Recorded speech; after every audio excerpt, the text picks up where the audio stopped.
Good morning. सुबह के 11 बज चुके हैं। मैं हूं आपके साथ राधा अग्रवाल। आप देख रहे हैं न्यूज इंडिया। तो 11 बजे में बात करेंगे 11 महत्वपूर्ण खबरों की, जिसमें सबसे पहले बड़ी खबर थोड़ी देर में दिल्ली में कांग्रेस की बड़ी बैठक होगी। राहुल गांधी की अध्यक्षता में रणनीतिक बैठक होगी। राहुल गांधी की कांग्रेस नेताओं के साथ अहम बैठक, जिसमें आगामी संसद सत्र की रणनीति पर चर्चा की जाएगी।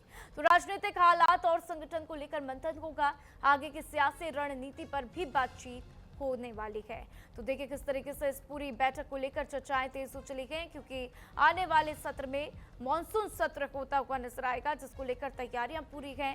और उसमें किस तरीके से तमाम मुद्दों को उठाना है, क्या मुद्दे प्रमुखता के साथ उठाए जाएंगे, इसको लेकर कांग्रेस नेताओं के साथ कांग्रेस की महत्वपूर्ण बैठक होनी है। कांग्रेस के शीर्ष नेताओं के साथ महत्वपूर्ण बैठक होगी। तो राहुल गांधी की अहम रणनीतिक बैठक, जिसमें राहुल गांधी की अध्यक्षता में ये बैठक होगी, जिसमें तमाम कांग्रेस सांसद बैठक में मौजूद नजर आएंगे। तो थोड़ी देर में दिल्ली में कांग्रेस की बैठक होने जा रही है, जहां पर मॉनसून सत्र को लेकर तमाम मुद्दों पर बातचीत, किस तरीके से इस पूरे सत्र में क्या क्या मुद्दे उठाने के, किस पर सरकार को घेरना है, कौन सी ऐसी महत्वपूर्ण बातें हैं जिस पर घेराव करना है, इसको लेकर इस बैठक में चर्चा की जाएगी। तो देखिए किस तरीके से लगातार हम देख रहे हैं कि एसआईआर का मुद्दा पिछले सत्र में बहुत ही प्रमुखता के साथ उठाया गया। महिला आरक्षण बिल की बात करें तो उसको भी हमने देखा कि वापस से संसद में पास कराने की कोशिश की गई थी, लेकिन उसको पास नहीं होने दिया गया। इसी के साथ अगर हम अन्य मुद्दों की बात करें तो कई ऐसे मुद्दे हैं जिसको लेकर बार बार कांग्रेस विपक्ष जो है सरकार का घेराव करती है, संसद में लगातार जोरदार प्रदर्शित होते हुए नजर आते हैं। और इस बार भी कुछ ऐसी ही उम्मीद है कि जब मॉनसून सत्र की शुरुआत होगी तो विपक्ष जोरदार हंगामे करता हुआ नजर आएगा।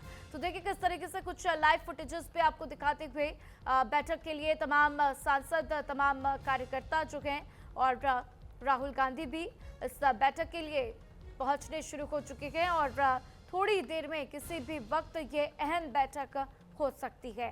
तो देखिए इसमें आगे की क्या कुछ रणनीति होगी, इस बार कौन से वो प्रमुख मुद्दे होंगे जिस पर सरकार का घेराव करना है, इसको लेकर इस बैठक में रणनीति बनाई जाएगी। तो देखिए जिस तरीके से लगातार हमने देखा कि हाल ही में पेट्रोल और डीजल के दामों में इजाफा हुआ, 3 बार रेट्स को बढ़ाया गया, सीएनजी की कीमतों में इजाफा हुआ। हो सकता है इस मुद्दे को प्रमुखता के साथ जो है इस बार संसद सत्र में उठाया जाए। इसी के साथ इथेनॉल की बात कर लीजिए, इथेनॉल को लेकर भी इस बार जोरदार हंगामा जो है मॉनसून सत्र में देखने को मिल सकता है। और ये जो आज बैठक होनी है, इसी पर रणनीति बनाई जा सकती है कि क्या इथेनॉल को लेकर इस बार संसद में हंगामा करना है, नहीं करना है, पेट्रोल के दामों में जो इजाफा हुआ उसको लेकर हंगामा करना है कि नहीं करना है। तो बहुत ऐसे मुद्दे हैं जिनको प्रमुखता से उठाती हुई कांग्रेस नजर आने वाली है। और इसी को लेकर आज राहुल गांधी की अध्यक्षता में ये रणनीतिक बैठक होनी है।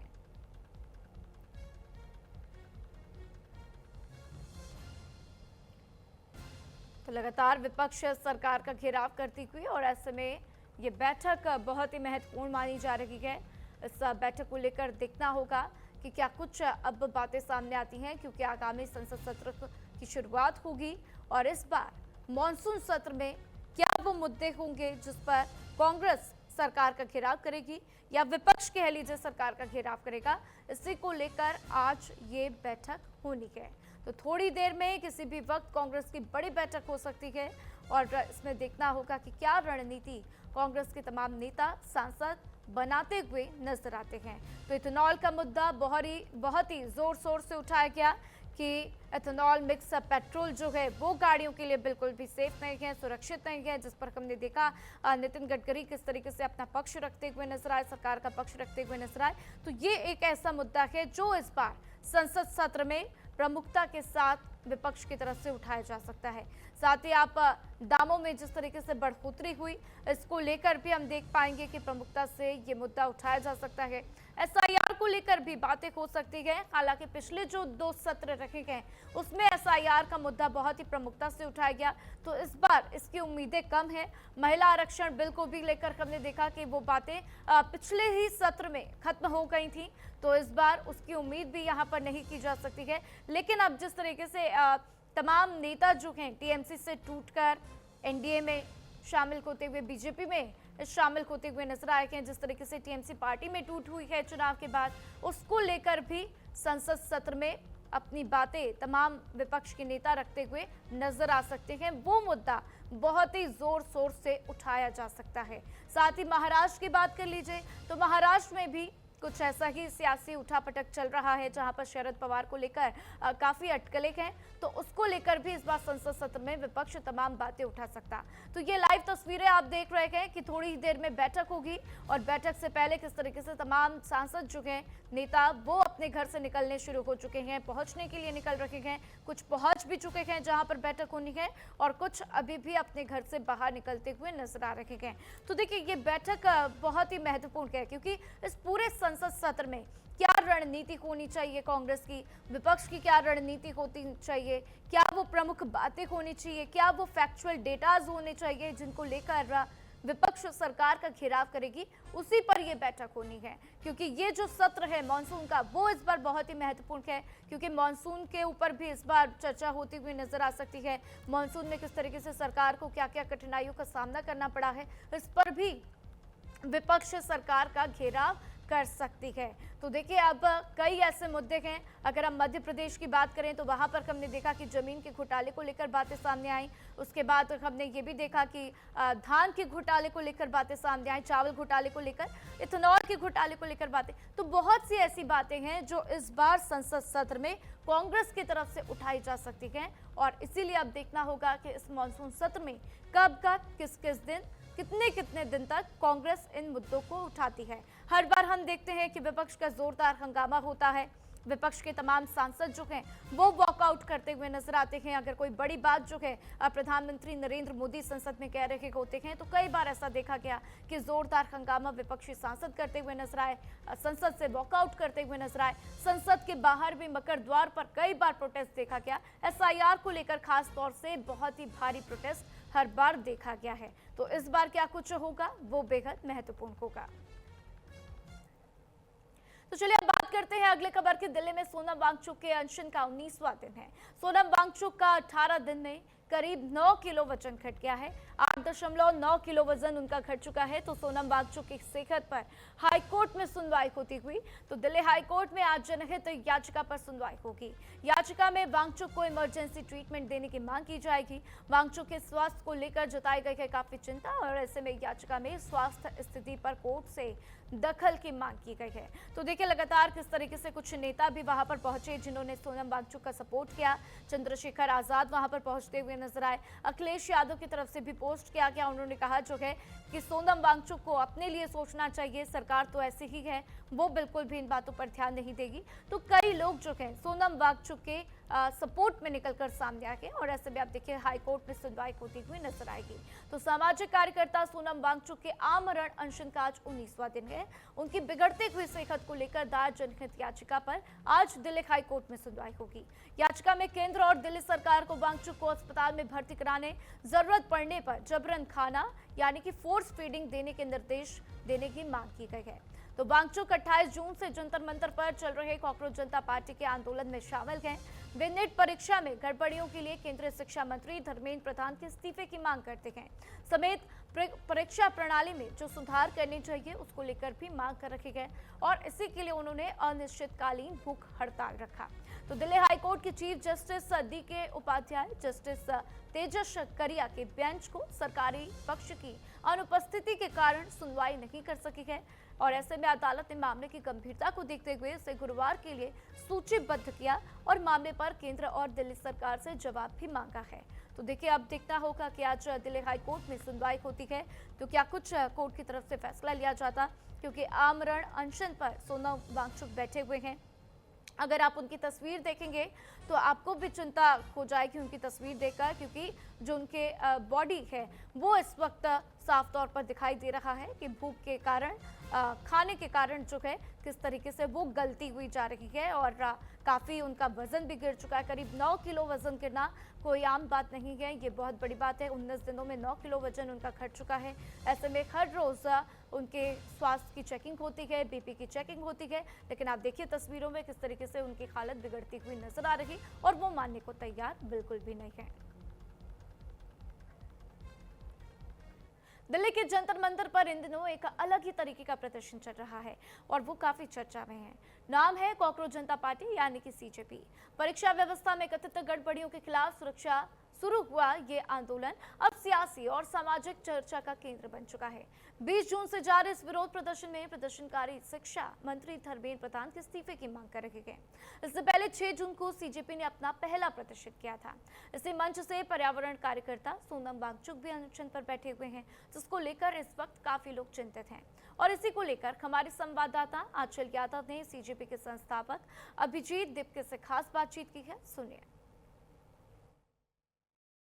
कॉकरोच जनता पार्टी का लगातार धरना प्रदर्शन जंतर मंतर पर जारी है और जैसा कि युवाओं की आवाज़ बनकर मुद्दे उठाने की कोशिश हो रही है, तमाम राजनीतिक दल जो है पहुंच का समर्थन भी दे रहे हैं, पोस्टर्स भी लगे हैं और देखिए शिक्षा मंत्री का इस्तीफे की मांग हो रही है। हालांकि देखिए सोनम वांगचुक जी को बहुत दिन हो चुके हैं, अनशन पर हैं और अभी तक सरकार ने उनसे कोई हालचाल नहीं लिया, सरकार की तरफ से कोई बात नहीं उठाई गई जिससे उनसे बात करते हैं। अभिजीत जी हमारे साथ में। अभिजीत जी, सरकार अभी तक आप लोगों के पास नहीं आई, अन्ना हजारे जी भी प्रदर्शन कर रहे थे, तब भी देखिए एक टाइम के बाद सरकार ने उनकी सुनी थी, लेकिन आप लोगों की कोई बातचीत सरकार से हुई हो कि सोनम वांगचुक जी जिस तरीके से हड़ताल पर है, भूख हड़ताल है, अनशन है, कोई बातचीत हुई? 19वां दिन है, भूख हड़ताल चल रही है। सर का भी 9 किलो तक वज़न कम हो चुका है, मसल मास कम हो रहा है, तबीयत काफ़ी ज़्यादा ख़राब है, लेकिन उसके बाद भी सरकार बात करने को तैयार नहीं है। तो ये तो मुझे नहीं लगता किसी डेमोक्रेसी में कोई ऐसी सरकार हो सकती है, ये तो तानाशाही है। विपक्ष का समर्थन हम देख रहे हैं अब धीरे धीरे आप लोगों को मिल रहा है, क्या उनकी तरफ से कोई आश्वासन दिया गया है कि आप लोगों की आवाज़ संसद में उठाई जाएगी या फिर बातचीत की जाएगी, सरकार तक आप लोगों का मैसेज दिया जाएगा? विपक्ष का पूरा हमें उन्होंने कहा है कि मुद्दों पर वो खड़े हैं हमारे साथ, और उन्होंने कहा ये मुद्दा वो संसद में भी उठाएंगे। तो आपको लग रहा है कि सरकार सुनेगी? जब इतने दिन हो चुके हैं, अभी तक कोई सरकार की तरफ से कोई व्यक्ति आया हो, कोई सांसद आया हो, कोई मंत्री आया हो, आप लोग मांग कर रहे हैं युवाओं के लिए, लेकिन अभी तक सुनवाई तो हुई नहीं। अगर जनता की नहीं सुनेगी तो किसका सुनेगी? डोनाल्ड ट्रंप का सुनेगी? डोनाल्ड ट्रंप कहता है रशिया से तेल खरीदना बंद कर दो, मोदी जी तैयार हो जाते हैं। डोनाल्ड ट्रंप कहते हैं कि टैरिफ ज़ीरो कर दो, मोदी जी तैयार हो जाते हैं। लेकिन हम लोग जब कहते हैं कि 20 से ज़्यादा बच्चों की जो आत्महत्या हुई है, जिसके लिए जो शिक्षा मंत्री जिम्मेदार है, उसको हटाइए, तो मोदी जी सुनने को तैयार नहीं है। तो मेरा तो बस यही सवाल है, क्या मोदी जी को प्रधानमंत्री डोनाल्ड ट्रंप ने बनाया था या इस देश की जनता ने बनाया था? आपको लग रहा है कि सफल में ये मंत्रालय रहेगा धर्मेंद्र प्रधान जी के पास? मैं तो कह रहा हूँ उनको हटा देना चाहिए। He doesn't deserve to be the education minister. उनको तो निकाल देना चाहिए उनको। कोर्ट से कोई उम्मीद है? आज सुनवाई होने वाली है इस जनहित याचिका पर। कौन सी जनहित याचिका? हाई कोर्ट में सुना है कि आज सोनम वांगचुक जी जो हड़ताल पर है, भूख हड़ताल पर है, आज कोई सुनवाई होने वाली है उसको लेकर। मुझे लगता है कोर्ट को पहले सुनवाई धर्मेंद्र प्रधान के ऊपर करनी चाहिए, जिनके हाथों पर खून लगा हुआ है 20 से ज़्यादा बच्चों का। पहले उस पर एक्शन ले ले, पहले उस पर सुनवाई करे, पहले उनको कटघरे में खड़ा करे।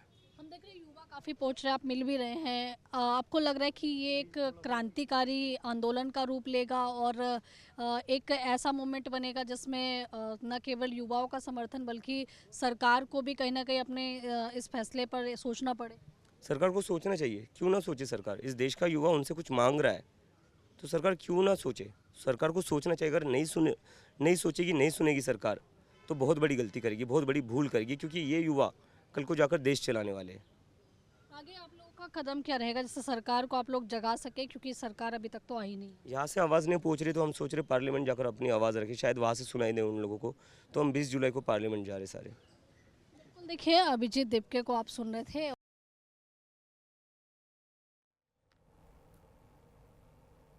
एक बार देखिए तस्वीरें भी मैं आपको दिखाती हूँ कि ये जंतर मंतर है जहाँ पर एक आवाज़ देश के अलग अलग कोने पे पहुंचाने की कोशिश होती है, सरकार तक मैसेज देने की कोशिश होती है। और आज देखिए यहाँ पर आप देख रहे होंगे कि सोनम वांगचुक जो हैं वो लगातार भूख हड़ताल पर नज़र आ रहे हैं और 15 दिन से ज़्यादा समय हो चुका है। हंगर स्ट्राइक देखिए आप देख रहे होंगे अगेंस्ट धर्मेंद्र प्रधान यहाँ पर लिखा हुआ भी है। इसके साथ ही देखिए जो शांतिपूर्ण प्रदर्शन के पोस्टर्स भी यहाँ लगे हुए हैं और एक बार हम आपको कैमरा घुमा के दिखाएंगे कि देखिए किस तरीके के स्लोगन्स जो हैं वो लिखे हैं। राष्ट्रपति हो या मजदूर का बच्चा, सबको मिले समान शिक्षा, ये मांग की गई है। केजी से पीजी तक सभी को समान मुफ्त और अच्छी शिक्षा देनी होगी। इस तरीके की मांग भी यहाँ पर रखी गई है। और बोल के लब आज़ाद हैं तेरे, बोल जबा अब तक तेरी है, इस तरह के क्रांतिकारी पोस्टर्स जो है वो भी लगाए गए हैं। आप लोग प्रदर्शन में सपोर्ट करने के लिए यहाँ पर आए हैं, आप लोग क्या मांग कर रहे हैं? ये मांग कर रहे हैं कि जो बच्चे जो पढ़ाई करते हैं वो मेहनत करते हैं, रात दिन मेहनत करते हैं और उनके पेपर लीक हो जाते हैं। फिर उनकी जगह पे जो अनपढ़ जाहिल होते हैं उनकी जगह पे फिर उन पेपरों में वो लोग बैठते हैं। फिर वो कोई डॉक्टर ढंग का नहीं होता, कोई टीचर ढंग का नहीं होता। लग रहा है कि जिस तरीके से कुछ लोग इल्ज़ाम लगा रहे हैं कि ये सरकार के बहुत सारे लोग कह रहे हैं कि ये तो विदेशी स्पॉन्सर्ड है, इसलिए चीज़ें, आपको लग रहा है कि ये कहीं ना कहीं इस बात में कोई सच्चाई है? नहीं, ये बिल्कुल सरासर झूठ है। ये सब गलत है, अफवाह है। ये सब देश के लोग ही तो हैं, हम देश के ही तो हैं, बाहर का थोड़ी है। तो अपने देश में हमारे को अधिकार दिया है कि हमारा अपने अधिकार के लिए लड़ने के लिए हमारा अधिकार है। आपको लग रहा है कि सुनवाई होगी, स्ट्राइक का असर पड़ेगा? सुनवाई होगी, 100% होगी। कहते हैं ना, एक पाप का घड़ा जब बढ़ता है ना, फूट जाता है, तो ये एक हद हो गई, एक इंतहाई होती है हर किसी की भी, करप्शन की, क्राइम की, कोई भी एक्स वाइज हो। वो एक अरबी का लफ्ज़ है कुरान का, वो तो इज़्ज़ो मंतसा वता ज़िल्लु मंतसा। इसका मतलब ये है, हिंदी में मैं बताता हूँ, इज़्ज़त भी भगवान और अल्लाह देने वाला है, खुदा देने वाला है, ज़िल्लत भी और अल्लाह भगवान देने वाला है। ज़िल्लत का मालिक वही है, ज़िल्लत का मालिक वही है, इज़्ज़त का भी। तो कहने का मतलब ये है, अब ये बहुत तानाशाही होगी, बहुत लोगों को परेशान होगी। तो एक दिन ये वक्त आ गया है कि ये कहते हैं ना, जैसे जब युवा खड़े हो गए ना, तो ऑटोमेटिक देश के अंदर क्रांति आनी आनी है। राजनीति कहाँ नहीं है, हर एक राजनीति है। बस अपने अपने मौके लोग आके अपना ज्ञान बांट देते हैं।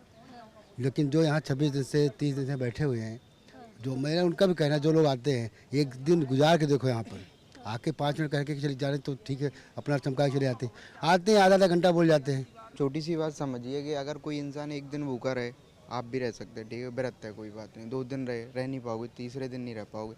कोई आदमी 18 दिन से रह रहा है जस्ट बिकॉज हमारे लिए। आप समझ रही है ना, कि जैसे एजुकेशन सिस्टम के ऊपर है, उनके पास इतना पैसा है कि वो ज़िंदगी बहुत प्यारी काट सकते हैं, है ना, कोई दिक्कत नहीं है उनको। बट हमारी वजह से कोई है, आप ही अगर नहीं आएंगे, तुम्हारी वजह से जो लड़ रहा है उसके साथ आप ही नहीं खड़े, तो आप तो दोगले कहलाएंगे ना। कॉकरोच जनता पार्टी का लगातार जो आंदोलन है, प्रदर्शन है, जंतर मंतर पर जारी है।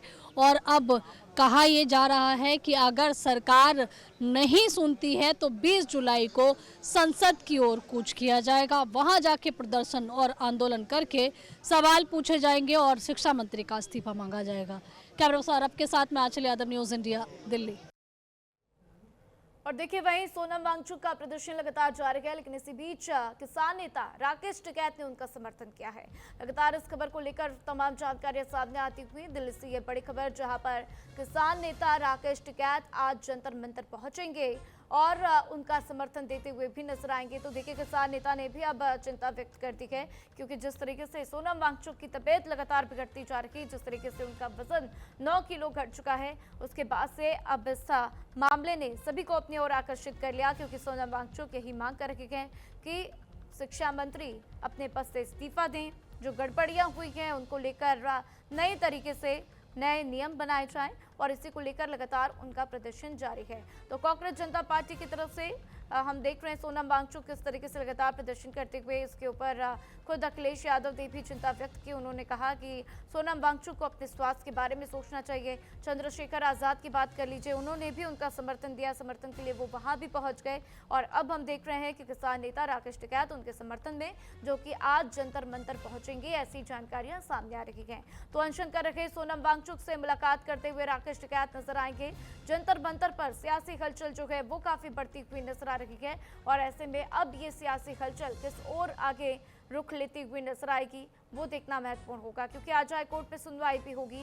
फोर्स फीडिंग को लेकर याचिका दायर की गई है, और अगर हाईकोर्ट से इजाजत मिल जाती है तो सोनम वांगचुक को अपना अनशन तोड़ना ही पड़ जाएगा, और उसके बाद से क्या सरकार उनकी बातों को मानती हुई नजर आएगी वो भी देखना महत्वपूर्ण होगा। क्योंकि अगर फोर्स फीडिंग के थ्रू उनको खाना खिलाया गया तो जाहिर सी बात है धीरे धीरे उनकी तबीयत में सुधार आ जाएगा, और शायद जो वो मांग कर रखे हैं वो मांगे वैसे की वैसे ही रह जाए। तो अब क्या कुछ होगा, सब कुछ आज कोर्ट के फैसले पर निर्भर करता है।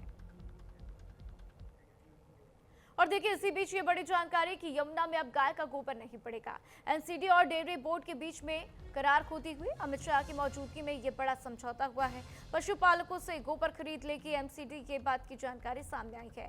तो अभी तक दिल्ली की डेयरी कॉलोनियों से निकलने वाले गोबर बड़े पैमाने पर यमुना नदी में नालों के जरिए पहुंच रहे थे। इसको रोकने के लिए एक यहाँ पर नोटिस दिया गया। दिल्ली की डेयरी कॉलोनियों से निकलने वाले गोबर अब बेकार नहीं जाएंगे। एमसीडी पशुपालकों से 1 रुपए प्रति किलो में ये गोबर खरीदेगी। इससे पशुपालकों की आय तो बढ़ेगी ही, साथ ही सीवर में इसे बहाए जाने में भी कमी आएगी, जिससे यमुना सफाई की गति और तेज हो जाएगी। तो केंद्रीय गृह और सहकारिता मंत्री अमित शाह की मौजूदगी में म्यूनिसिपल कॉर्पोरेशन ऑफ दिल्ली यानी कि एमसीडी और साथ ही नेशनल डेयरी डेवलपमेंट बोर्ड यानी कि एनडीडीबी के बीच में कंप्रेस्ड बायोगैस सीबीजी प्रोजेक्ट्स लगाने के लिए एक जरूरी समझौता हुआ है और इस पर हस्ताक्षर किए गए हैं। तो दिल्ली की मुख्यमंत्री रेखा गुप्ता ने साफ कहा कि पिछली सरकारों के कार्यकाल में रोजाना लगभग 1500 मीट्रिक टन गाय का गोबर यमुना में गिरता था। राज्य सरकार ने इस आंकड़े को 0 तक लाने का लक्ष्य रखा है और ये समझौता उस दिशा में भी बड़ा कदम है। तो उन्होंने कहा कि इस पहल से यमुना सफाई अभियान बहुत ही मजबूत होगी। गौशालाओं और पशुपालकों को अतिरिक्त आय के अवसर मिलेंगे और गाय के गोबर का इस्तेमाल भी साफ ऊर्जा जैविक खाद बनाने में किया जा सकेगा। तो देखिए बायोगैस प्लांट का पहले से ही जिक्र किया जाता है कि बायोगैस प्लांट अगर लगा दिया जाए तो बहुत ज़्यादा वहाँ पर गैस का उत्पादन हो सकता है, जिसको हम अपने किचन में यूज़ कर सकते हैं, खाना बनाने में यूज़ कर सकते हैं। अगर हम ग्रामीण इलाकों में जाएं तो बहुत जगहों पर ऐसे बायोगैस प्लांट बनाए गए हैं और बहुतों के घर में भी बायोगैस प्लांट हैं जो इनका इस्तेमाल करते हैं। और अब सरकार का भी लक्ष्य यही है कि कैसे आप जो है गाय के गोबरों का इस्तेमाल करके बायोगैस में इसका इस्तेमाल करें, उसको बनाएं और इससे लोगों को लाभ पहुंचाएं। इससे कई फायदे हैं। पर्यावरण में पॉल्यूशन नहीं होगा। जो लगातार यमुना में गायों का जो गोबर है वो डाला जाता था, इसमें कमी आ जाएगी। इससे यमुना भी साफ रहेगी और दूसरी तरफ एक अलग ही ऊर्जा का यहाँ पर उत्पादन होता हुआ नजर आएगा, जो कि एनवायरनमेंट के लिहाज से हमारे लिए भी सेफ है और पर्यावरण के लिए भी सेफ है। तो देखिए अब जो ये पहल की शुरुआत हुई है ये कितनी कारगर साबित होती है, किस तरीके से इस पर जोर दिया जाता है, कितनी मजबूती के साथ इस पर काम किया जाता है, ये देखना बेहद महत्वपूर्ण होगा। क्योंकि जो काऊ डंग होते हैं यानी कि गोबर होते हैं, उनका इस्तेमाल जाहिर तौर पर नई ऊर्जा यानी कि बायोगैस बनाने में किया जा सकता है, जिस पर अब रेखा सरकार प्रमुखता से विचार करती हुई नजर आई है।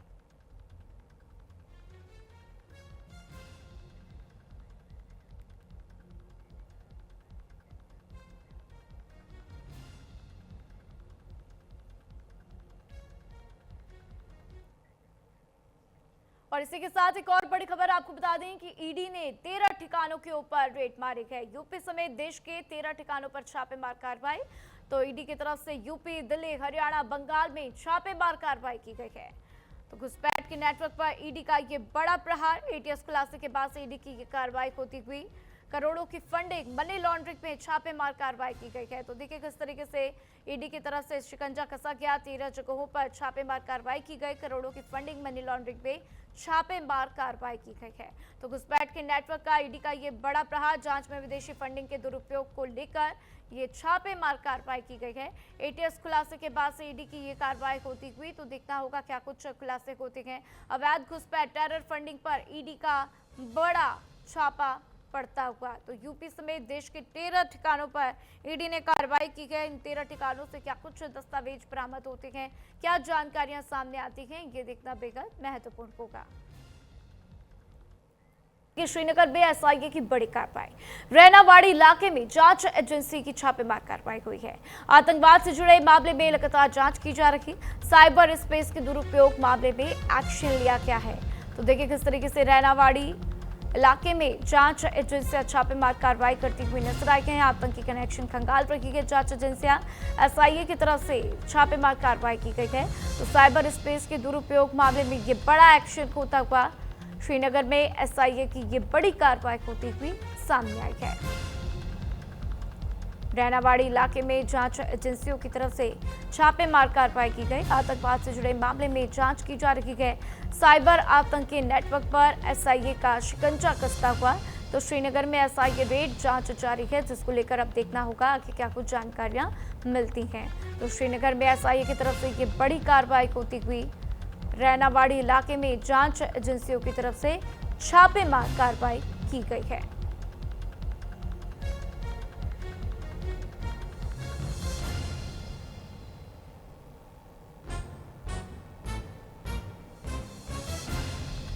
तो देखिए, लगातार जिस तरीके से जम्मू कश्मीर में हर रोज तमाम आतंकवादियों के पकड़े जाने की खबरें सामने आती हैं, जिस तरीके से सर्च ऑपरेशन चलाया जाता, वहां पर लोकल्स भी उनका साथ देते हुए नजर आते हैं। तो इसी बीच जो साइबर स्पेस का इस्तेमाल किया जाता है इन तमाम मामलों को लेकर, क्योंकि लगातार आतंकवादी भी अब वो अपने सरगनों से कनेक्ट करने की कोशिश करते हैं। तो बहुत से अलग अलग तकनीक हैं जिनका इस्तेमाल किया जाता, और इसी को लेकर श्रीनगर में एसआईए की तरफ से ये बड़ी कार्रवाई की गई है। रैनावाड़ी इलाके में जांच एजेंसियों की तरफ से छापेमार कार्रवाई की गई है। तो आतंकवाद से जुड़े मामले पर ये जांच होती हुई, ऐसे में साइबर स्पेस के दुरुपयोग मामले में ये बड़ा एक्शन होता हुआ नजर आ रहा है। श्रीनगर में एसआईए की बड़ी कार्रवाई, जिसको लेकर तमाम जानकारियां सामने आती हुई रैनावाड़ी इलाके में जांच एजेंसियों की तरफ से छापेमार कार्रवाई की गई है।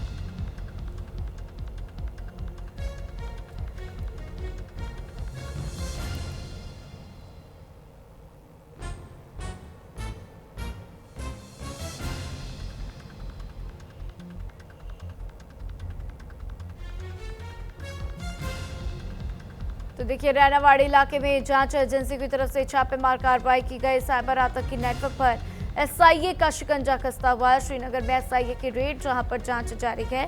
तो लगातार जम्मू कश्मीर में सर्च ऑपरेशन भी सुरक्षा बलों की तरफ से चलाया गया, कुछ आतंकवादियों को ढेर भी किया गया। और इसी बीच जिस तरीके से तमाम खबरें सामने आती हैं कि लोकल्स का कनेक्शन भी आतंकवादियों से है, आपस में वो कैसे कनेक्ट करते हैं, कैसे बातचीत करते हैं, बहुत से अलग अलग तकनीकों का इस्तेमाल किया जाता है। तो ऐसे में साइबर स्पेस का जिस तरीके से दुरुपयोग किया जाता, अब उसी को लेकर इस पूरे मामले में एक्शन में एसआईए की टीम आती हुई। तो एसआईए का शिकंजा जो है कसता हुआ श्रीनगर में एसआईए की तरफ से बड़ी छापेमार कार्रवाई की गई है, जिसमें जांच एजेंसियों की तरफ से रैनावाड़ी इलाके में छापेमार कार्रवाई की गई। तो आतंकवाद से जुड़े मामलों में जांच की जा रही है। निसार, इस खबर पर ज्यादा जानकारी के लिए मेरे साथ श्रीनगर से फोन लाइन पर जुड़ चुके हैं, सीधा उनका रुख करते हैं। निसार, क्या कुछ जानकारियां हैं? एसआईए की टीम जो है छापेमार कार्रवाई करती हुई नजर आई, क्या उनको इनपुट्स हाथ लगे हैं, और रैनावाड़ी इलाके के अलावा और किन किन इलाकों में छापेमार कार्रवाई की गई है? जी बिल्कुल, देखिए जिस तरह से अगर एसआई की बात की जाए तो उन्होंने आज सुबह तकरीबन 10:30 बजे के करीब यहाँ पे रैनावाड़ी के साथ साथ जो छानपुरा का इलाका है, हैदरपुरा का इलाका है और सनत नगर का इलाका है, तो कमोबेश वहाँ पे 4 जगहों पे छापामार कार्रवाई का जो सिलसिला है वो शुरू हो गया है। क्योंकि इनपुट्स उनको कुछ जो पुराने केसेस है उनके रिगार्डिंग वहाँ पे ये छापा मारे गए हैं, और बताया जाता है कि कुछ टेरर रिलेटेड वाकयात वहाँ पे पेश हुए थे, कुछ फंड्स के रिलेटेड वहाँ पे भी कुछ मालूमात उनको हासिल हुई है, जिनकी बुनियाद पर यहाँ पे छापेमार कार्रवाई का सिलसिला शुरू हो गया है। अगरचे अभी तक जो पुलिस के तर्जुमान का कहना है कि किसी की गिरफ्तारी अमल में नहीं लाई गई है, ना ही ऐसा कोई एसआई की तरफ से कोई ऐसे बड़ा कोई चेहरा सामने आया है, ना कोई बड़ी बात सामने आई है। लेकिन तवक्का की जाती है कि कुछ डॉक्यूमेंट्स, कुछ गैजेट्स, कुछ लैपटॉप, कुछ जो मोबाइल फोन वहाँ से बरामद किए गए हैं। छापामार कार्रवाई का जो सिलसिला अभी भी लगातार जारी है। वहाँ पे मजीद ये तवक्का की जाती है कि ये रेड मजीद बढ़ सकती है, पूरा दिन रह सकती है, क्योंकि वहाँ से ये इतला है कि इसके बाद वहाँ पे जो हजरतबल दरगाह है वहाँ पे भी कुछ शवाहिद मिले हैं, कुछ वहाँ पे इनपुट हासिल हुए हैं, तो वहाँ पे भी तवक्का की जाती है कि वहाँ पे भी छापामार कार्रवाई का सिलसिला शुरू हो जाएगा। लेकिन अभी अगर बात की जाए तो अभी वहाँ पे जो छापामार कार्रवाई लगभग 4 जगहों पे, खासकर जो रैनावाड़ी है, सनत नगर है, छानपुरा है, हैदरपुरा है, उन इलाकों में लगातार जारी है। और वहाँ पे सुबह से ही जो एसआई की टीम वो वहाँ पे मौजूद है, जिनके हमरा वहाँ पे जम्मू कश्मीर पुलिस, सीआरपीएफ के जवान भी शामिल है, और पूरी तरह से जो कई केसेस में मुलव्वस जो शख्स हो, जो जिनका माजी जो मिलिटेंसी के साथ यहाँ पे रहा है, उनके घरों पे भी छापे मारे गए हैं। वहाँ से उनके जो अहले खाना होते हैं उनके कहीं मोबाइल फोन, गैजेट्स, कुछ लैपटॉप्स भी बरामद किए गए हैं। अब पूरी तरह से उन लैपटॉप्स में क्या होगा क्या नहीं होगा वो देखा जाएगा। तो उसके बाद बाकायदा तौर पर यहाँ पे पुलिस की तरफ से प्रेस कॉन्फ्रेंस या फिर एसआई की तरफ से प्रेस कॉन्फ्रेंस मुनक्कद की जाएगी। उसके बाद पूरी तरह से तफसीलन बताया जाएगा कि कि क्या क्या बरामद हुआ है और क्या क्या वहाँ पे इनपुट्स जो इनपुट्स आ रहे थे उस बुनियाद पर, उस आधार पर क्या क्या गिरफ्तारी अमल में लाई गई है। लेकिन फिलहाल अगर देखा जाए तो इस वक्त जो गिरफ्तारी, जो छापामार कार्रवाई का सिलसिला लगातार बदस्तूर जारी है। जी बिल्कुल निज़ार, और इस छापेमार कार्रवाई में देखना होगा क्या कुछ जानकारियां जो हैं इनको बरामद होती है एसआईए की टीम को। लेकिन निज़ार, जिस तरीके से लगातार आतंकवादी जो है लोकल्स के साथ संपर्क में रहते हैं, कहीं ना कहीं साइबर स्पेस का इस्तेमाल करते हैं, किस तरीके से उनके बीच में कनेक्शन होता है? क्या वो व्हाट्सएप का, हालांकि बहुत वैसी बात हो कि अगर मैं ये कहूँ कि व्हाट्सएप का इस्तेमाल करते होंगे, लेकिन जो साइबर स्पेस का वो इस्तेमाल करते हैं वो क्या होते हैं? क्या इसको लेकर कोई जानकारी आपके पास? जी देखिए, जिस तरह से यहाँ पे जो अगर साइबर पुलिस की बात की जाए या फिर जम्मू कश्मीर पुलिस की बात की जाए तो उन्होंने कई एप्लीकेशन खासकर कश्मीर घाटी में, सिर्फ कश्मीर घाटी में बैन किए हैं और उनको यहाँ पे चलाने की, किसी भी शख्स को चलाने की परमिशन नहीं है। और जो इस तरह से जो पाकिस्तान में वो एप्लीकेशन एक्टिवेट है तो उस के बुनियाद पर जो यहाँ पे खासकर सोशल मीडिया के जरिए, फेसबुक के जरिए, व्हाट्सएप के जरिए या फिर इंस्टाग्राम के जरिए ये रसाई पूरी तरह से जो एक नेटवर्क यहाँ पे कायम किया गया है जिसके तहत यहाँ पे इंफॉर्मेशन भी शेयर की जाती है। तो कभी यहाँ पे जो मिलिटेंट्स यहाँ पे दाखिल होते हैं बॉर्डर के उस पार से, तो उनको वहाँ पे पूरी तरह से लोकेशन उनको भेजी जाती है। तो उस पर भी यहाँ पे सिक्योरिटी फोर्सेस खासकर एसआई की तरफ से पूरी तरह से नजरें बनी हुई है, क्योंकि यहाँ पे जिस शख्स पे शक होता है सिक्योरिटी फोर्सेस को, उसको एक किस्म का राडार यहाँ पे रखा जाता है, एक ऐसा डिवाइस उसमें सेट किया जाता है, या तो उनके टांग में या तो बाजू में नस्ब किया जाता है, ताकि पूरी तरह से वो दिन भर इसकी एक्टिविटीज क्या रहती है वो पुलिस को हासिल होती है। उनके मोबाइल फोन भी लगातार जो मॉनिटरिंग पे होते हैं, जो शख्स जिसका माजी और ऐसे में अब जो है कार्रवाई होती हुई नजर आई है, तो अब देखना होगा कि क्या कुछ जानकारियां एसआईए की टीम को बरामद होती है। मेरे साथ जानकारियों के लिए आपका बहुत बहुत शुक्रिया। और चलिए अब बात करते हैं यूनिफॉर्म सिविल कोड की। यूसीसी पर सीएम मोहन यादव का बड़ा बयान, जिसमें मॉनसून सत्र में यूसीसी बिल लाएगी एमपी सरकार। तो राम एक शादी करता है, रहीम से भी यही अपेक्षा, रहीम से भी एक ही शादी की अपेक्षा है, ये बात मोहन यादव की तरफ से कही गई है। तो देखिए, मध्य प्रदेश में यूनिफॉर्म सिविल कोड यानी कि यूसीसी को लेकर मुख्यमंत्री मोहन यादव का बड़ा बयान सामने आया। मुख्यमंत्री ने समान कानून की वकालत करते हुए कहा कि समाज में सभी नागरिकों के लिए एक समान व्यवस्था होनी चाहिए। उन्होंने उदाहरण देते हुए कहा कि अगर भगवान राम ने एक विवाह किया तो रहीम से भी एक ही विवाह की अपेक्षा की जा सकती है। मुख्यमंत्री ने कहा कि मुस्लिम बहनें भी हमारी बहनें हैं और उनके अधिकारों एवं सम्मान की चिंता भी उतनी ही जरूरी है। उन्होंने सवाल उठाया कि किसी वर्ग की महिलाओं को अलग कैसे किया जा सकता है। यूसीसी को लेकर देश भर में लंबे समय से बहस जारी है और अलग अलग राजनीतिक दल इस मुद्दे पर अपने अपने तर्क रखते हैं। मुख्यमंत्री के इस बयान के बाद से प्रदेश की सियासत फिर से गर्मा सकती है। तो देखिए किस तरीके से यूनिफॉर्म से सिविल कोड बिल को लेकर लगातार जो है न सिर्फ राज्य सरकारें जो हैं चिंतित नजर आती हैं, बल्कि केंद्र सरकार भी कई बार इस पर बात कर चुकी है कि यूसीसी को देश भर में लागू किया जाएगा। लेकिन राज्य सरकारों की बात करें तो उत्तराखंड में पहले से लागू है, साथ ही अन्य एक और राज्य है जहां पर पहले से यूसीसी लागू है, और अब मध्य प्रदेश सरकार जो है यूसीसी लाने पर बात कर रही है। यूसीसी पर सीएम मोहन यादव की तरफ से ये बड़ा बयान दिया गया और उन्होंने साफ साफ शब्दों में ये समझाने की कोशिश की है कि एक शादी ही होनी चाहिए जो कि सही तरीका है, बल्कि जो मुस्लिम हम देखते हैं जिस तरीके से एक शादी के अलावा अन्य शादियां भी कर सकते हैं, ऐसा अधिकार किसी के पास नहीं होना चाहिए।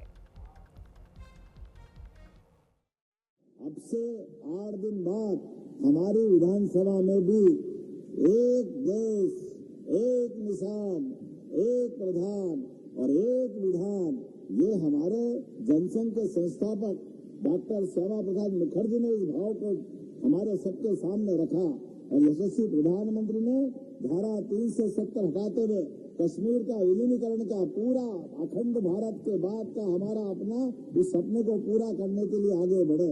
ऐसे में हमारे राज्य के अंदर भी अभी विधान अलग अलग, हिंदू अगर एक विवाह करेगा तो अपना उसका नियम अलग, उसकी वसीयत, उसके कानून कायदे अलग, लेकिन कोई मुस्लिम भाई अगर विवाह करेगा तो उसका धर्म के हिसाब से कानून अलग। अरे भाई एक देश है, अलग अलग कानून क्यों होना चाहिए? अगर रामचंद्र एक शादी करता है तो रहीम से भी एक ही शादी की अपेक्षा की जा सकती है। मुस्लिम बहनें भी हमारी बहनें, उनके जीवन में भी तो कष्ट आएगा, उनको क्यों अलग कर सकते हैं? हमारे देश के अंदर आज के इस दौर के अंदर हमने ये इस भाव को रखा है और मुझे इस बात की प्रसन्नता है पूरे प्रदेश में हम एक समान कानून लगाने के लिए। और वहीं इसी बीच पटना से बड़ी खबर, पटना में प्रशांत किशोर के खिलाफ पोस्टर वार होता हुआ बांकीपुर उपचुनाव से पहले राजनीतिक हलचल काफी बढ़ गई है। जनसुराज नेता के बीजेपी में शामिल होने के बाद से सियासत काफी तेज होती हुई। पोस्टर में केसी सिन्हा को लेकर दावा किया गया, केसी सिन्हा तो सिर्फ झांकी है, जमानत जब्त होना अभी बाकी है, ये बात कही गई है। तो बिहार की सियासत में एक पोस्टर ने नई राजनीतिक हलचल पैदा कर दी है। पटना में जनसुराज के संस्थापक प्रशांत किशोर को लेकर लगाए गए पोस्टर की चर्चा काफी तेज हो गई। पोस्टर में प्रशांत किशोर पर निशाना साधते हुए लिखा गया है, केसी सिन्हा तो सिर्फ झांकी है, जमानत जब्त होना अभी बाकी है, तो इनको वोट नहीं नोट चाहिए। पोस्टर के नीचे से बांकीपुर की जनता की ओर से बताया गया है। दरअसल इस मामले ने तब ज्यादा तूल पकड़ लिया जब 2025 बिहार विधानसभा चुनाव में जनसुराज के बांकीपुर सीट से उम्मीदवार रहे प्रोफेसर केसी सिन्हा ने भाजपा का दामन थाम लिया है। तो भाजपा प्रदेश महामंत्री संजय सरावगी ने उन्हें पार्टी की सदस्यता दिलाई। उनके साथ जनसुराज के कई नेता और कार्यकर्ता भी बीजेपी में शामिल हुए। इस घटनाक्रम के बाद से बिहार की राजनीति में आरोप प्रत्यारोप का दौर भी तेज हो गया। हालांकि पोस्टर किसने लगाया, इसकी आधिकारिक पुष्टि नहीं हुई है।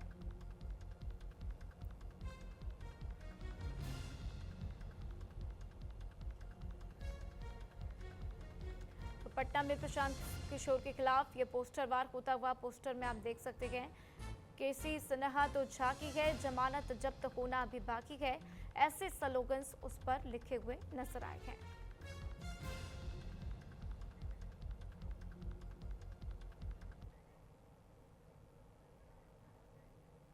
और देखिए, इसी मुद्दे को लेकर न्यूज इंडिया संवाददाता संजीव राय की ये खास रिपोर्ट देखिए।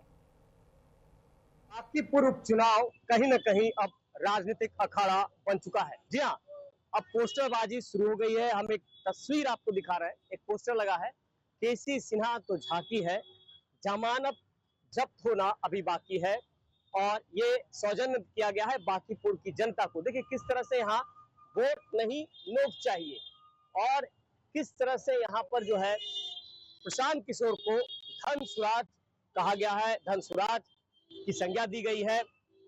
निश्चित तौर पर जिस तरह से ये एक अखाड़े की लड़ाई हो गई है, और बीजेपी का ये सीट रहा है, बीजेपी से लगातार कई सालों से नितिन नवीन के पिता और नितिन नवीन यहाँ पर रहे हैं, लेकिन इस बार प्रशांत किशोर की लड़ाई जो है वो अहम हो गई है।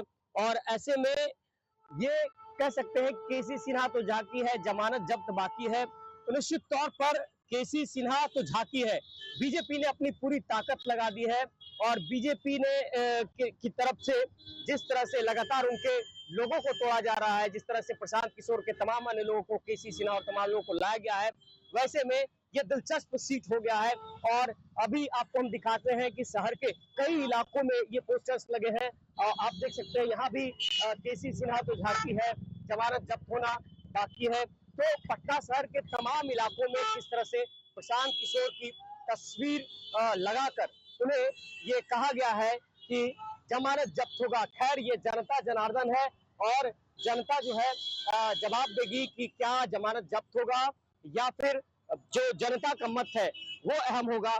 ये चुनाव के परिणाम तय करेंगे। फिलहाल सहयोगी ऋषि के साथ संजीव राय, न्यूज़ इंडिया।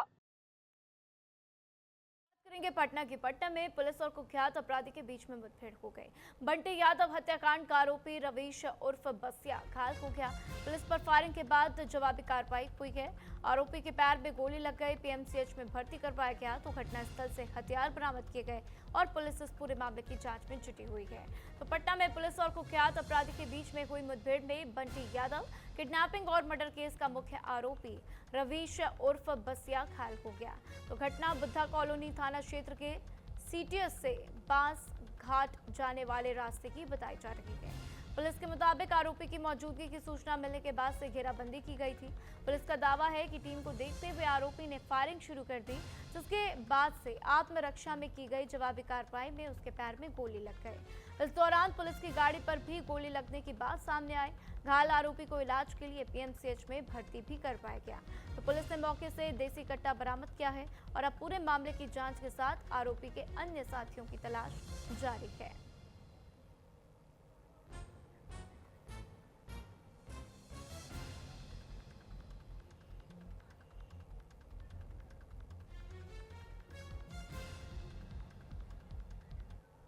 एक बेटे के इंसाफ की लड़ाई अब पूरे परिवार का संघर्ष बन चुकी है। बंटी यादव के न्याय की मांग को लेकर परिवार ने अनशन शुरू कर दिया है। परिजनों का आरोप है कि बंटी लगातार गलत के खिलाफ आवाज उठा रहा था और इसी वजह से उसकी हत्या कर दी गई। अब परिवार की मांग है कि मामले में शामिल सभी आरोपियों को कड़ी से कड़ी सजा मिले। बंटी के घर पर लगातार नेताओं और समर्थकों का पहुंचना जारी है। परिवार को न्याय की उम्मीद है और आंखों में सिर्फ एक सवाल है कि बंटी को इंसाफ कब मिलेगा। देखिए न्यूज़ इंडिया संवाददाता संजीव राय की एक खास रिपोर्ट। जो लगातार लड़ रहे थे और आज इनके परिवार के लोग अन्याय के खिलाफ आवाज़ उठाओ, शहीद बंटी यादव को न्याय मिले। और ये बंटी यादव का मामला, किस तरह से इनकी हत्या कर दी गई, ये लगातार जिन चीज़ों का विरोध कर रहे थे इनकी हत्या कर दी गई। और ऐसे में इनके तमाम लोग यहाँ मौजूद हैं।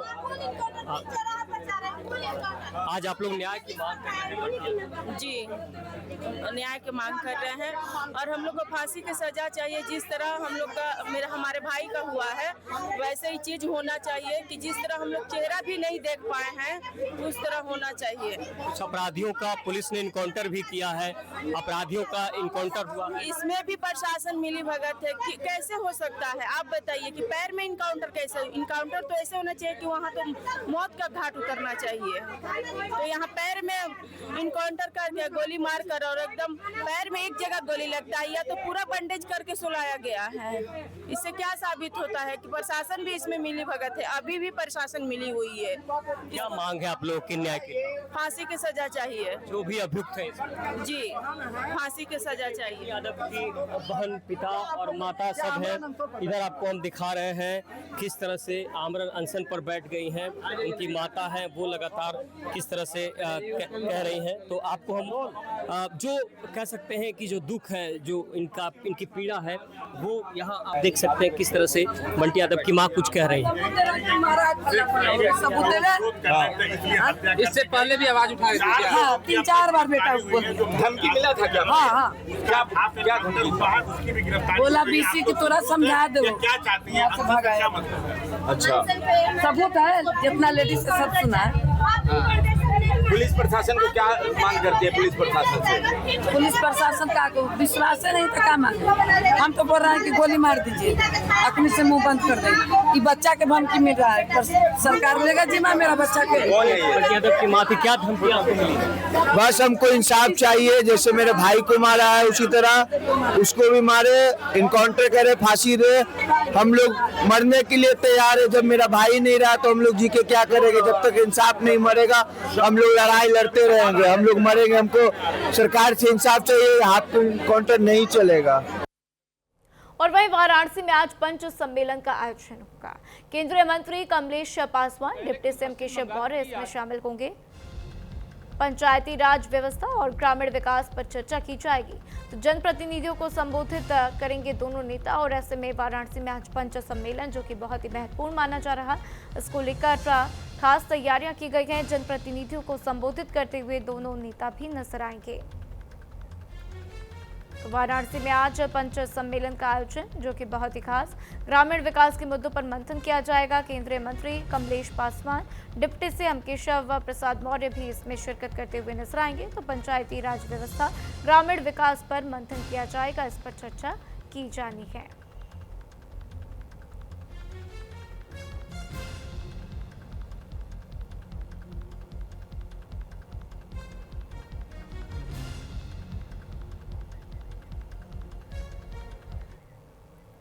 और देखिए इसी बीच बड़ी खबर, बिहार की चर्चित ट्रेन मर्डर मिस्ट्री का खुलासा हो गया है।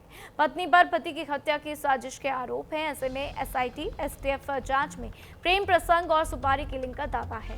3 आरोपियों को पुलिस ने गिरफ्तार किया, जिसमें वारदात में इस्तेमाल मोबाइल सिम बरामद किया गया। जांच जारी है। बिहार के कटिहार से लेकर सुपौल तक चर्चित मर्डर मिस्ट्री का पुलिस ने खुलासा कर दिया है। मामला जम्मू में तैनात विद्युत कर्मी देव कुमार गुंजन की हत्या से जुड़ा हुआ है, जिनकी चलती ट्रेन में गोली मारकर हत्या कर दी गई थी। शुरुआत में यह केस पुलिस के लिए ब्लाइंड मर्डर बना हुआ था, लेकिन एसआईटी और एसटीएफ की जांच में कई चौंकाने वाले खुलासे हुए। पुलिस के मुताबिक हत्या की साजिश में मृतक की पत्नी समिता कुमारी, जो सुपौल में एमवीआई पद पर तैनात है, और उनके कथित साथी की भूमिका सामने आई है। आरोप है कि दोनों ने मिलकर सुपारी देकर वारदात को अंजाम दिया। तो वहीं पुलिस ने मामले में 3 आरोपियों को गिरफ्तार कर आगे की जांच भी शुरू कर दी है।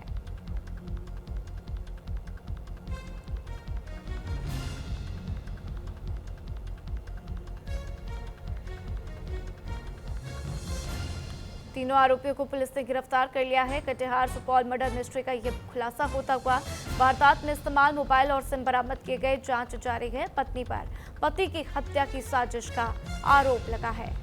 तो एसआईटी एसटीएफ जांच में प्रेम प्रसंग और सुपारी किलिंग का दावा किया गया। सुपौल से ये जानकारी, 3 आरोपियों को पुलिस ने गिरफ्तार किया है। बिहार की चर्चित ट्रेन मर्डर मिस्ट्री का खुलासा होता हुआ, जिसको लेकर ये तमाम जानकारियां सामने आ रही हैं कि पत्नी पर ही पति की हत्या की साजिश का आरोप लगा है। पहले इस बातों से इनकार करती हुई पत्नी नजर आ रही थी, लेकिन अब इस पूरे मामले पर खुलासे होते हुए तो पुलिस इस पूरे मामले की जांच में जुटी हुई है। कई राज खुले गए और ऐसे में अब आगे देखना होगा कि क्या कुछ कार्रवाई जो है की जाती है।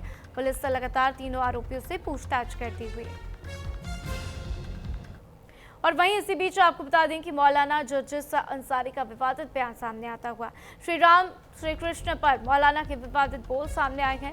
मौलाना जर्जिस ने श्री कृष्ण को बताया मुसलमान। मौलाना जर्जिस का वीडियो सोशल मीडिया पर वायरल हो रहा है। तो 5 वक्त की नमाज पढ़ते थे श्री कृष्ण, मौलाना जर्जिस की तरफ से कहा गया। श्री कृष्ण मुस्लिम थे और इस्लाम का प्रचार करते थे, ये बात भी मौलाना ने कही है। तो देखिए जिस तरीके से उन्होंने ये बातें कही, इसके बाद से हिंदू स्कॉलर्स की क्या कुछ प्रतिक्रिया होंगी और क्या कुछ उनको लेकर टिप्पणी की जाएगी, ये हम सभी को देखने को आने वाले वक्त में मिलेगा।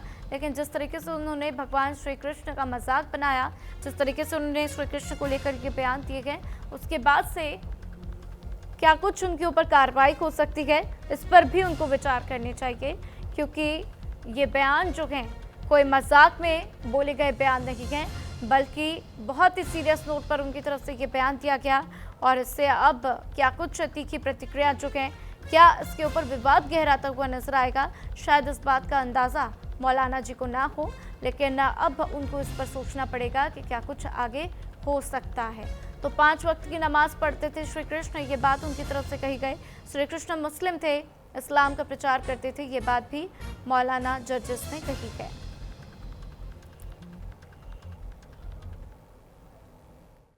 हमारे भाई अगर बुरा ना माने तो कृष्ण जी भी 5 वक्त की नमाज पढ़ा करते थे। यकीन ना आए तो श्रीमद् भागवत गीता का 6वां अध्याय का 10वां मंत्र देख लीजिए। योगी उज्जीत सततमात्मानं रहसि स्थिता एकाकी अच्युतात्मा निराशीर परिग्रह, जिसमें कृष्ण जी अर्जुन से कह रहे हैं कि हाय अर्जुन, ईश्वर की जब पूजा करो तो पूरे शरीर का योग करो। योगी, यूपी वाला नहीं। योगी युज्जीत सततमात्मानम, पूरे शरीर का योग करो। यानी पूजा सिर्फ खड़े होकर नहीं, पूरे शरीर के साथ होनी चाहिए और पूरे शरीर का योग होना चाहिए। आज हिंदू धर्म में चले जाइए, सिर्फ ऐसे हाथ उठाएंगे, ओम नमः शिवाय, बस हो गई पूजा। ये हिंदू मुस्लिम अगर ये अपनी किताबें पढ़ लें, योगी जी बड़े भक्त बनते हैं राम के, अगर अपनी किताबें पढ़ लें, अपनी किताबें, तो यकीन मानिए इस्लाम से मोहब्बत करने लगेंगे। क्योंकि इस्लाम ये मुसलमानों का धर्म है ही नहीं। सिर्फ ये उनका भी धर्म है। हमारे भाई अगर बुरा ना माने तो कृष्ण जी भी 5 वक्त की नमाज पढ़ा करते थे। यकीन ना आए तो श्रीमद् भागवत गीता का 6वां अध्याय का 10वां मंत्र देख लीजिए। योगी युज्जीत सततमात्मानं रहसि स्थिता एकाकी अच्युतात्मा निराशीर परिग्रह, जिसमें कृष्ण जी अर्जुन से कह रहे हैं कि हाय अर्जुन, ईश्वर की जब पूजा करो तो पूरे शरीर का योग करो। योगी, यूपी वाला नहीं। योगी युज्जीत सततमात्मानं, पूरे शरीर का योग करो। तो सुना आपने मौलाना जर्जिस को, और इसी पर संत समाज की तरफ से बयान सामने आए हैं। संत समाज काफी नाराज है। मौलाना जर्जिस को पाकिस्तान भेजे सरकार, ये बात संत समाज की तरफ से कही गई है। तो सुना आपने मौलाना जर्जिस जो है किस तरीके से श्री कृष्ण को मुसलमान बताते हुए नजर आए हैं, किस तरीके से उन्होंने एक प्रसंग का जिक्र किया है, रामायण के एक प्रसंग का जिक्र करते हुए, और माफ कीजिएगा श्रीमद् भगवत गीता के प्रसंग का जिक्र किया है, और उसमें उन्होंने श्री कृष्ण को मुसलमान बता दिया। मौलाना जर्जिस ने कहा है कि भगवान श्री कृष्ण मुसलमान थे।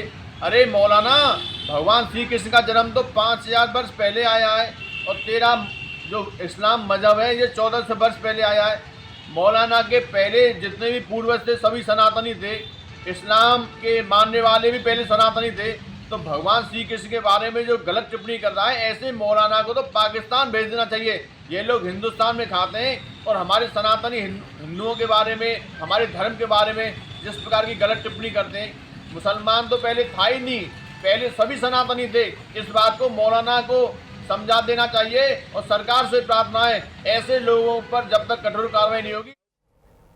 और इसी के साथ फिलहाल इस बुलेटिन में इतना ही। खबरों का सिलसिला लगातार जारी है, देखते रहिए न्यूज़ इंडिया।